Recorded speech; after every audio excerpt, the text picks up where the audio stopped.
Thanks for joining us. I'm Leanie Lambrink. We begin tonight in the Yukon. The results of White River First Nations election last fall have been ruled invalid. An election appeal board found multiple violations of election code, but it found no evidence of dishonesty or bad faith. Katrin Pilkington has the details. The election last fall was the first to be held under the First Nations' new custom election code, and it got off to a rocky start. According to a decision document from the appeal board, advance voting opened before a final list of candidates had been determined. Then, tragedy rocked the small community in Beaver Creek when Ricky John, one of the candidates for chief, died in a motor vehicle accident. Electoral officer Tanya Silverfox says she sought legal advice and was told the new code did not include provisions for the death of a candidate. In the decision document, the board acknowledged she faced unprecedented circumstances. His brother and fellow candidate for chief, Gordon John, said in his grief he failed to submit a criminal record check on time. That meant the remaining candidate for chief was acclaimed. Following multiple appeals from the community and an investigation, the appeal board ruled the results be set aside and a new election take place. A spokesperson from White River First Nation said chief and council are meeting Friday to officially call a new election. Katrin Pilkington, CBC News, Whitehorse. In the Northwest Territories, a Clavoc is dealing with problems at its water plant. The hamlet is asking residents to conserve water after it says the facility broke down yesterday. The hamlet says it's working to repair the issue, and town staff from Inuvik are on their way. It asked local offices to close down while the repairs are completed. Several offices announced they would close too, including the Youth and Recreation Center and the Chief Andrew Stewart Building. Moose Kerr School was also closed today. The hamlet says it will provide an update by 9 o'clock this evening.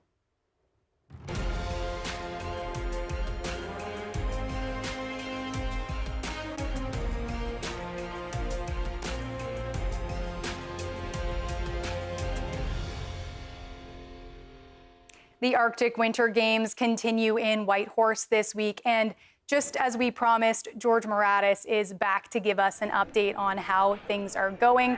He joins us now from the Canada Games Centre. George, how busy is it over there today?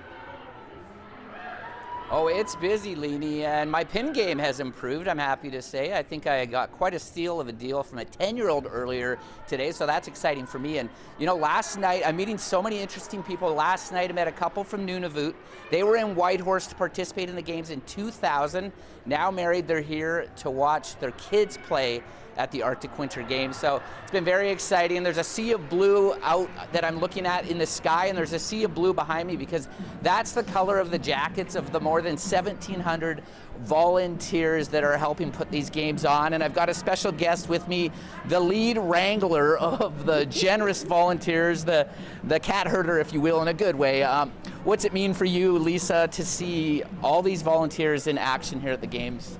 It's the best word to describe it for me is fulfilling. It's been a year and a half in the making for some of our planning leads, it's been over 2 years. So this is fantastic. It's finally here. It's overdue. We missed out on 2020 by a few days, so we're here to relive it and have some fun. Now, I know the goal was 2,000, and I'm hearing we have around 1,700. Are we still doing okay? Like, obviously the games are continuing, but to be a little short, it's okay? Oh, absolutely. We always put our numbers a little bit high for the reason that we want people to get out there and get registered. And so people did register. In fact, we had over 2,000 people register, but that was the first step of the process. So some of them didn't fulfill their registrations with their complete CRC or checks, which are criminal record checks and such, because they're on the field of play and around youth. We need to make sure everybody's safe. But we know we can operate quite well, extremely well, with 1,700 volunteers, and the last 3 days have proven that. Now, this is your chance to give a shout out. Is there a demographic of volunteer that we're seeing more of? I know my aunt is retired, she's volunteering, but what demographic are stepping up? You know what?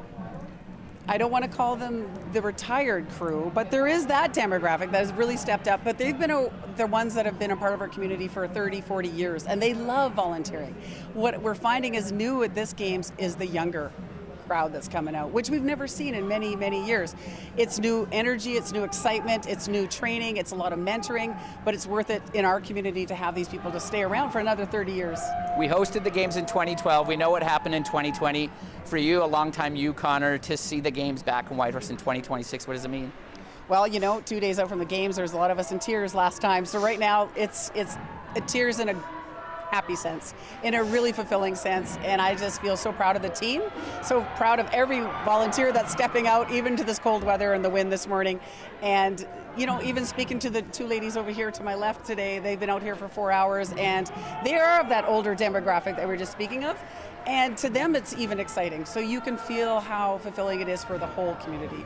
Well, thank you for the work you're doing, and thanks to all the volunteers. They make the world go round, if you will. At least they do here at the Arctic Winter Games. So, Leni, yeah, lots of excitement. I'm going to go see if I can score another pin and figure out how to put it on properly, at least. That sounds like a great way to spend the rest of your evening, George. That was the CBC's George Moratis in Whitehorse. The Arctic Winter Games have always been a family affair, parents and other relatives in the stands cheering on young athletes. But for some, it involves training and competing with family too. CBC's Bianca McEwen tells us more. Kayla Tikovic kicks high and immediately looks for someone on the sidelines, her teammate and sister, Naya Pierce. Arctic sports are a family affair for these Nunavut athletes. Kayla and Naya both compete, one in the U17 category, the other in the open category. So, what is it like training with your sister 6 times a week? Sometimes we spend a little bit too much time together, and then we get a little bit annoyed of each other, but then we're just like, okay, whatever, it's okay. Naya first got into Arctic sports because of her mother, who was a longtime athlete. Kayla got into Arctic sports 3 years ago because of Naya. At first, she wasn't a fan. I forced her to go. And I was like, you're gonna do this, I literally forced her to play. Now, Naya says Kayla loves it and is even better than her at some games. She's like going above and beyond my personal best. Like every time I watch her, I'm like, girl, I would never be, I wish to be going that high. The girls say they push each other to be better, and so does their coach, Susie Pierce, who's also their mom. Coaching them does make me a better coach because we bounce ideas off of each other, and we're always looking ways to improve their form. Susie is often the first person the sisters turn to after every try. She says for her, it's all about sharing what she knows with her daughters. These games are meant to be passed down to the next generation, and I would want to pass it down to more younger athletes, but I feel confident that, if I pass these down to my family, then they now have the, skills and knowledge to possibly pass it down to their next generation. Naya, Kayla, and one of their younger brothers train in Arctic sports together. And to carry on the tradition, Naya says she hopes to encourage another brother to start training too. Bianca McEwen, CBC News, Whitehorse. A group of junior curlers from Inuvik NWT have their eyes set on winning another Ulu medal this week. It's the 4th time they're competing in the Arctic Winter Games. And speaking of the competition being a family affair, these women have plenty of family support in the stands. The CBC's Des Lorraine has the story.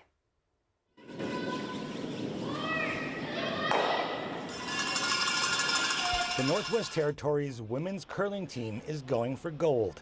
The team is undefeated so far in all their games. For team skip and flag bearer Reese Wainman, this year also marks her last chance to compete in the U18 division. And yeah, it's a super unique experience, having me and Brooke on the team with the younger girls, because we've done this before, so we kind of get to show them everything. It's really fun, yeah. Players say the support from home is also helping motivate them. During the games, the stands have been full of family and friends cheering them on. Well, the games are just so exciting. I love watching her curl. I'm a big curling fan. So for her to be skipping this team, it's such a privilege to represent the Northwest Territories, and it's just really fun to just watch the games, especially the close games. It gets really exciting. Nick Saturnino has been coaching the team for 7 years. Well, it's always a good feeling when any athletes that you coach perform well and just perform in general. Like, it's not about the wins or losses, it's about competing, having fun, getting the experience, and hopefully this will lead to lifelong physical activity for the girls moving forward. Saturnino says the players are having a great time no matter the outcome. They've won medals in 3 other Arctic Winter Games, and they hope to take home another ulu, possibly gold, on Friday afternoon. Des Lorraine, CBC News, Whitehorse. Most Yukon teams at this year's Arctic Winter Games were selected after formal tryouts, but one team took a more unconventional route to the Games. As Tori Fitzpatrick reports, this team has been years in the making. Team Yukon's under-18 girls curling team started with an idea. 2 years ago, skip Claire Cameron learned about the opportunity to compete at the Games. But in order to do so, a group of junior curlers needed to form a team. So Cameron decided to put one together herself. I was like trying to figure out who would be interested. Then some people dropped out. And then we finally were able to find 4 people who were willing to commit. And I think it's really cool that a couple of years ago, I had this idea and now it's coming to life. The Games are this team's first major competition. Claire's father, Scott Cameron, is the team's coach. He says the group has made significant progress and formed a close bond on and off the ice. I mean, it was hard at the start. Like, I didn't even know how to slide. But ever since I joined the Arctics team, it just makes me happy. Like, I don't enjoy doing a lot of physical activity, but when I do it with people that I like and doing things that I like, it just makes it all so much better. Finding enough players to form the team wasn't easy because, according to Coach Cameron, many girls drop out of curling as they get older. Still, he says no matter the results, if the team has fun and wants to keep throwing rocks, their first Arctic Winter Games will have been a success. Tori Fitzpatrick, CBC News, Whitehorse. How athletes are doing is always a story at the Arctic Winter Games, but so is what they're wearing. Team Yukon is competing in style this year with a buff designed by a 16-year-old Indigenous artist. A buff is primarily used as a neck warmer. Cohen Quash was asked to design this one. He's an Indigenous fashion designer from Watson Lake. He says he chose the Northern Lights to represent Team Yukon since that's what people associate most with the North. The buff took him 3 weeks to create. One big thing that people want to see down in like the territories are the Northern Lights. People love taking pictures of Northern Lights and always posting it on Facebook. And it's just something that happens a lot in the Yukon during the cold winters. You know what I mean? Like late nights. Quash says he hopes people will feel at home when they see his design. He launched a clothing line when he was just 14, and his designs have been showcased at Vancouver Indigenous Fashion Week. Now let's take a look at the medal standings. Alaska is in the lead with 48 medals, and the Yukon is close behind at 41 medals in total, with 18 gold ulus so far.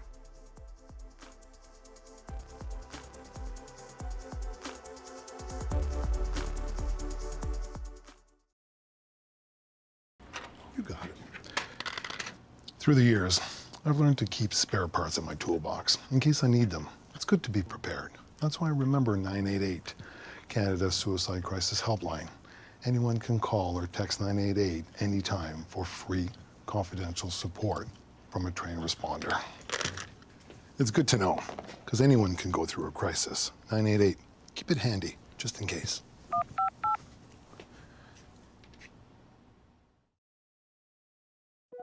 A claims program for harmed Canadians has begun as a result of a landmark tobacco settlement. If you smoked regularly before November 20th, 1998, and were diagnosed with lung cancer, throat cancer, emphysema, or COPD, you may qualify for a significant payment. To learn more, call 888-482-5852 or go to tobaccoclaimscanada.ca.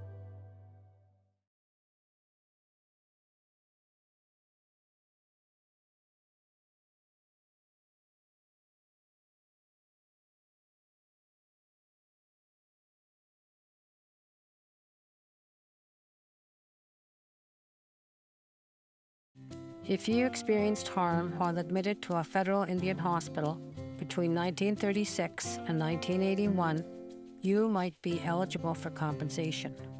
The claims period is now open. Free supports are available to help you submit your claim. Learn more at www.ihsettlement.ca or call 1-888-592-9101.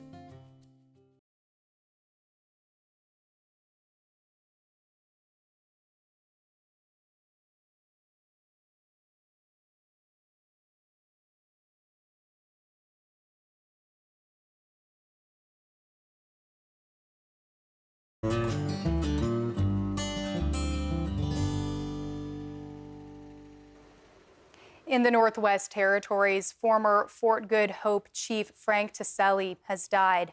Taselli was a historic figurehead of Indigenous resistance to the Mackenzie Valley Pipeline in the 1970s. The massive energy project would have carried natural gas from the Mackenzie Delta region through the Northwest Territories to northern Alberta. His testimony at the National Berger Inquiry in 1975 made headlines across the country. Taselli's nephew says one of his uncle's greatest strengths was his determination. He's not the kind of guy who's going to go ask for help. If he's cold, he's going to cut wood. If he's hungry, he's going to go shoot moose. And so in his personal life and with our family, he was always like that, and working really hard and learning things his whole life and figuring out how to get things done. Daniels says his uncle always fought hard against colonialism. His work helped shape modern land claim negotiations and the role of Indigenous governments in northern decision-making. Here's an excerpt of his speech from the Berger Inquiry in 1975. We know that our grandchildren will speak a language that is their heritage. We know they will share their wealth and not hoard it or keep it to themselves. We know they will look after their old people and respect them for their wisdom. We know they will look after this land and protect it, and that 500 years from now, someone with skin my color and moccasins on his feet will climb up the ramparts and rest and look over the river and feel that he too has a place in the universe. And he will thank the same spirits that I thank, that his ancestors have looked after his land well, and he will be proud to be a Dene.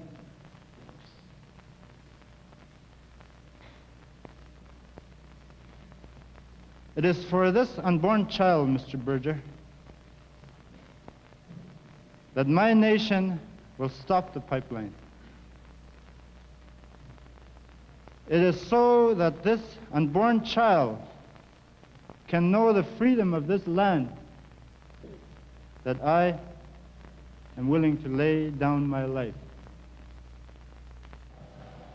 Whether or not your businessmen or your government believes that a pipeline must go through our great valley, let me tell you, Mr. Berger,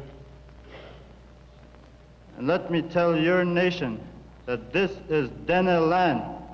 We, the Dene people, intend to decide what happens on our land. Mr. Berger, there will be no pipeline. There will be no pipeline because we have our plans for our land.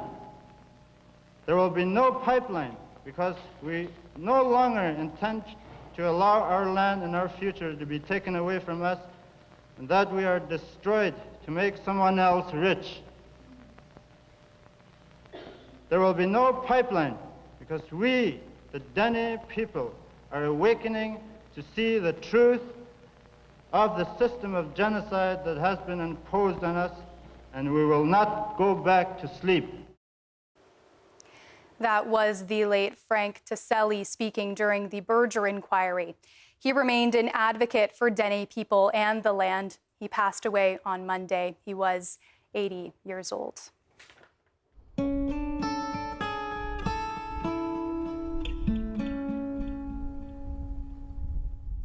The Baffin Mayors Forum is taking place in Nunavut this week. Mayors from the region's 13 communities are gathering in Iqaluit to discuss key issues. Top of the agenda today, housing. Topics included overcrowding, lack of inventory, and mold in units. The mayor of Sanirayak says these issues are nothing new in his community. It's just getting worse as the population grows, and the lots given to the hamlet are not enough. The forum runs until Thursday. It's the first time it's being held in more than 14 years. It's a task done every year in Dawson City, Yukon, in preparation for the town's International Short Film Festival, making pierogies. This year, organizers aim to roll, cut, and fill more than 600, all by hand. To those involved, it is about more than making pierogies. It's about making connections. Chris McIntyre now with a story that's already making my mouth water. It's a question that's not commonly asked, or maybe it is. How do you make a pierogi? Well, it has to be a good dough first, but to make a nice thin dough, not too doughy. And then you make a nice filling with this potatoes and cheese. There's many fillings that many ethnics use. I've seen with plums or cottage cheese or many different things, but ours are potato and cheese and a few other little secret spices in there just to make it good. And then the key is making the perfect little pinching around them so they don't break when you boil them. It's really good. On this day, the goal is to make at least 600 pierogies that will be served during the film festival's pierogi feast next month. My next question to Sokolowski was, how do you find enough people to make over 600 pierogies? His response, throw a pierogi party, of course. We've got some snacks available for people, some music tunes going in the ballroom, and maybe there'll be polka dancing later, who knows. But we make a little party out of it, so it's more of a pierogi party. And I think lots of people, we get to meet a lot of people. I know some people have only come out for this.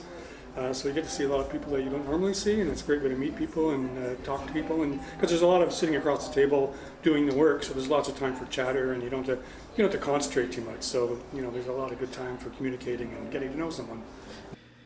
Now, I didn't see any polka dancing while I was there, but I did see a handful of people enjoying each other's company while preparing the potato pockets. One of those people was Arcane Perry. They gave a slightly calmer take on this pierogi party. It's kind of a meditative task, I would say. You get in the flow and just kind of get on a roll, and I think that kind of allows you to start connecting with the people around you and kind of slow down. I think it's nice to have a moment where we all intentionally have to be present and be there for each other. Perry is producing this year's International Short Film Festival. They said this pierogi making event is merely a part of a much larger event being put on in April. It's going to be my first year, so I'm really excited and feel a great responsibility and honor to be doing something like this. We're going to be platforming a lot of really amazing filmmakers from not only the Yukon and Canada, but around the world. So if you aren't doing anything Easter weekend, please come out. Now, I didn't want to take up too much more of their time, but I did have one more question to ask. What is the proper way to spell pierogi? Now, is it the I-E after the P and the I at the end, or is it the E after the P and the I-E at the end? Well, I think if they taste this good, it doesn't matter how you spell it. Chris McIntyre, CBC News, Dawson City.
That is Northbeat for tonight. For news anytime, head to cbc.ca/north.